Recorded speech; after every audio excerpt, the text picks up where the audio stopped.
Hey everyone, today I'll show you how to make AI talking head characters for fun TikTok skits. Let's get started. First, you need to use an AI face generator like HeyGen, DID, or Synthesia.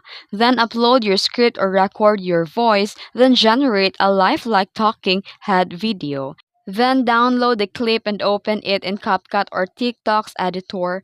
You can add subtitles, split multiple clips for different characters, and insert a reaction sound or text for humor. You can combine two or more AI talking heads for conversation, add trending audio or sound effects to make it fun, and post with a hashtags. And that's how you make AI talking head skits on TikTok. Experiment with voices and styles to stand out. If you found this video helpful, don't forget to like and subscribe for more tutorials. Thanks for watching.